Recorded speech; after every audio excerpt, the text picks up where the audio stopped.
Zdravo, Luka. Jovan Buha with The Athletic.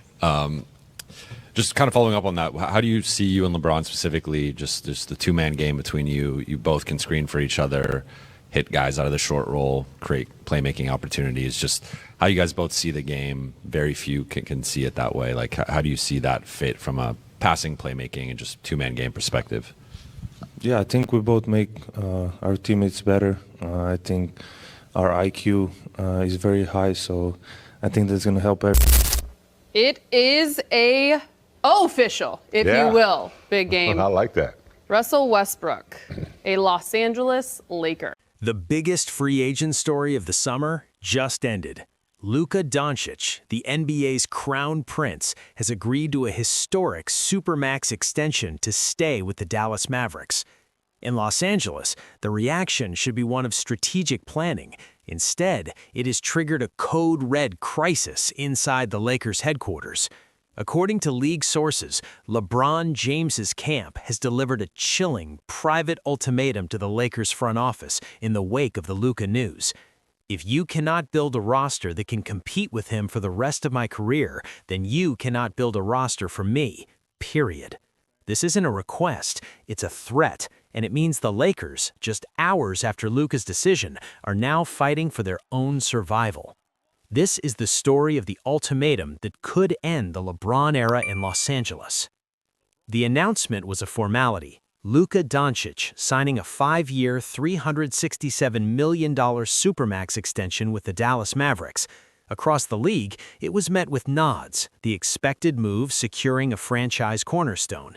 But in the Lakers front office, according to insiders, it was received as a death knell for a specific future. For LeBron James, Luka represented more than a rival. He was the final, unconquerable benchmark. At 25 years old, locked in for his prime, Luka is the living embodiment of the future LeBron is racing against.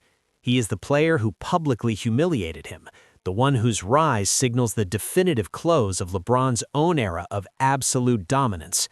The Lakers' faint, long-shot dream of somehow prying Luka away in a few years, a fantasy some in the building quietly harbored as a succession plan, vanished in an instant. For LeBron, the extension did more than keep Luka in Dallas. It cemented the enemy. It meant that for the remainder of his career, perhaps the next 2-3 seasons, the path to a championship would very likely require going through a peak Luka Dončić armed with a superior younger roster. The Lakers front office, looking at their own asset-barren books and aging core, knew they could not win that arms race. And in a private meeting immediately after the news broke, LeBron's representatives, led by Rich Paul, made it devastatingly clear that he knew it too. The Luka signing wasn't just a roster move in Dallas, it was the final piece of evidence in LeBron's private trial of the Lakers' competence. Join the Lakers. What's one thing LeBron James said to you? You know, obviously he has so many confidence. He's one of the best basketball players in the world ever. So, you know, he just told me, be you. I remember seeing like an iconic line where he said, don't fit in. Don't fit in. Be yourself. Don't fit in. Be yourself. Is there one moment where you truly felt like an LA Laker? It was probably my first game, you know, when I started. The way they welcomed me, you know, all the shirts in the chairs. And that was the moment I felt like a Laker. Which leads us to one of the most legendary Lakers, Kobe. With LeBron as a true free agent, this is by far the best outcome for the Lakers, short and long term. It gives the reason, and I think it's probably the best outcome for LeBron too, because ultimately, I think he'll be a Laker as long as he wants to be a Laker, performs well, and you know, the Lakers can continue to work him into the architecture of all of these things. But as Shams points out in this interview with Pat McAfee, LeBron still wants to be competitive. He still wants to go win as much as. The message from LeBron James's camp was not delivered through the media. It was a direct, blunt, and private communication to Lakers GM Rob Pelinka and Governor Jeannie Buss. According to a source with knowledge of the discussion, the core of the message was this: the goalposts have just moved, permanently. Competing for a playoff spot is failure. Getting to the second round is failure. The only acceptable outcome is a championship, and the primary obstacle for the foreseeable future is now Luka Dončić in Dallas. Show us, concretely and immediately, the roster you will build to not just challenge, but defeat that team within the next 24 months. If you cannot, or will not, then we need to have a very different conversation about LeBron's future. This is a threat with a new, terrifying specificity. Previous tensions were about getting help or surrounding LeBron with shooters. This ultimatum names the exact enemy, Luka/Dallas, and demands a specific, championship-level solution.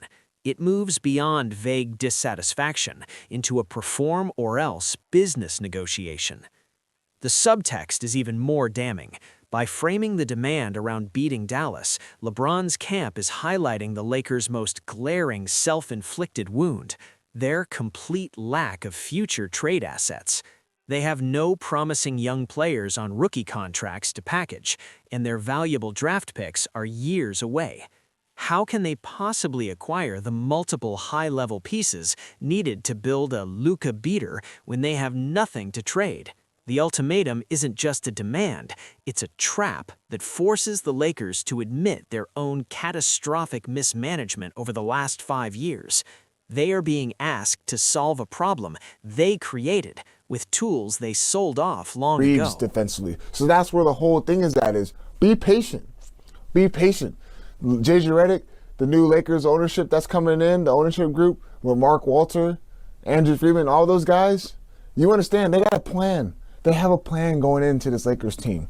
And there's no need to give up all those assets to acquire one guy to think that you can make a difference. If that one guy you truly believe can help this Lakers team get that leap into actually competing and make it to the Western Conference Finals. So, Mr. Ismo, yes, you are applying as a call center employee in India. Yes. When you have plenty of jobs available in Finland, why do you want to work as a call center employee in India? I'm really good at taking calls, and I'm also center. What experience do you have as call center employee? Oh, I can do calls like, hello, and like, hey, how you doing? Hello, hey, what's up? So what is your greatest strength? I can lift 2 cows with my bare hands. Then you don't need to work in call center. You can come to my village. We need people like you to lift cows from the roads. Sometimes they block the roads, but we want to lift them very gently. How many cows you can lift per day? I would say 7, sometimes 7.5.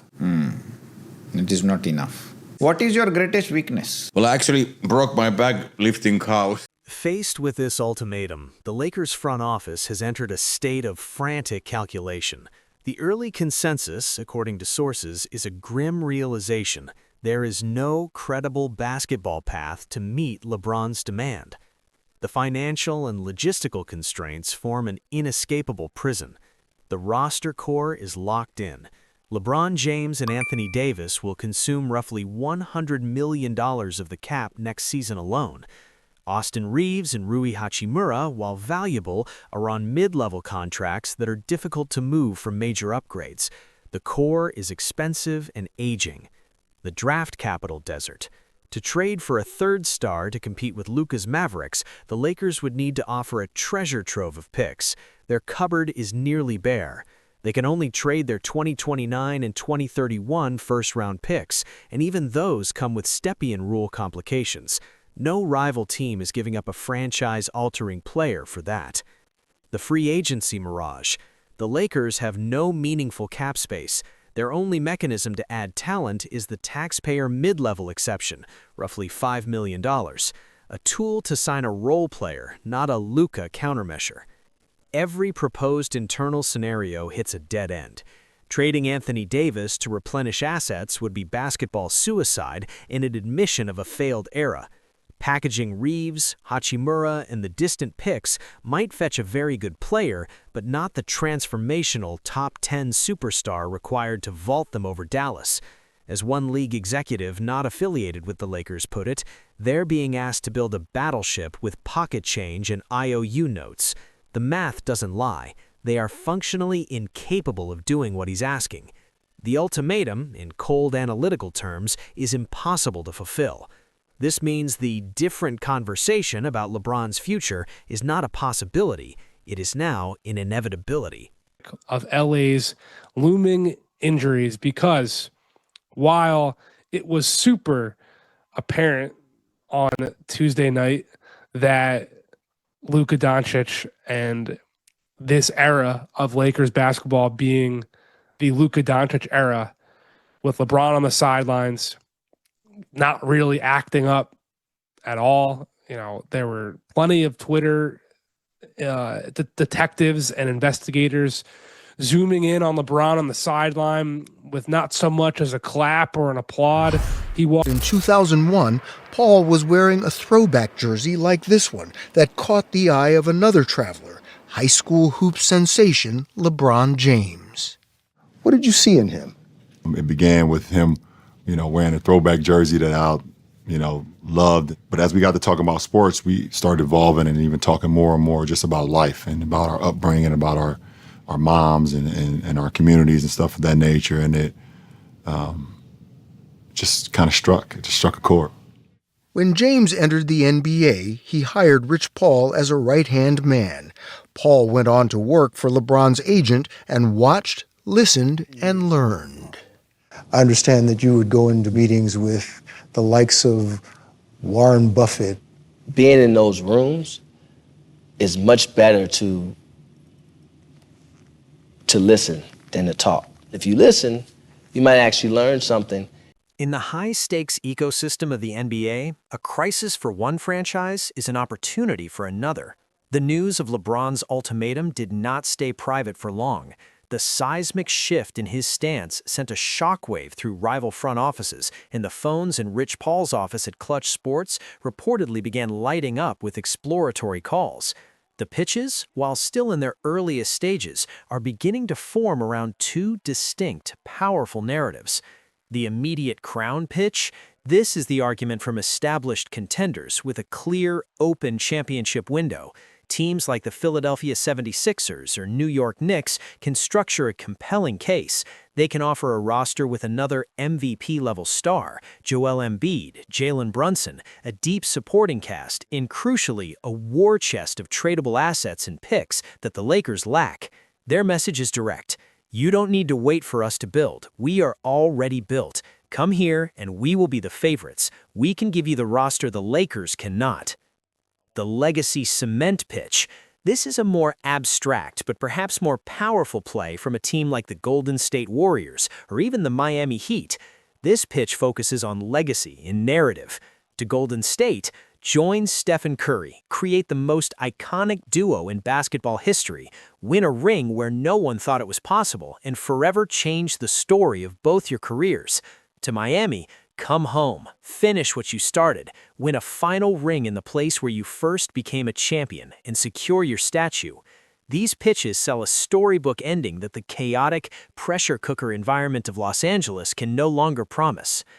These conversations are in their infancy, but their mere existence is catastrophic for the Lakers. It proves that LeBron's camp is not just making threats, they are actively listening. The market for the Kings' final act is officially open, and the Lakers are no longer the only bidders at the table. That was the most important thing. Obviously, we know this Utah team can score a lot of points at a very high rates, but it was very imperative that we got stops. We had to get stops to start that fourth, and then it allowed our offense to click. Where do you go to when, obviously you always want to get stops, right? But when you really need to buckle down, or are there certain things that you individually or that you can kind of try to get the rest of the guys to circle around there? It always starts with communication, obviously, and then the point of attack. We got to control the controllables, and we can't make mistakes. We have a game plan, and we have to execute those. Does this mean LeBron James is going to request a trade? This is definitely a shot at the Lakers management. I think if the Lakers don't make the trade for Buddy Hield and Miles Turner, I think LeBron might actually, for the first time in his career, request a trade. What do you guys think? Because obviously, Los Angeles do not deserve LeBron at all. They're the most undeserving team that LeBron could possibly play for. The roster they've put around him is a joke. But yeah, what do you guys think? Is LeBron going to request a trade? I think it might be coming, because he's putting some pressure on the management right now, and rightfully so.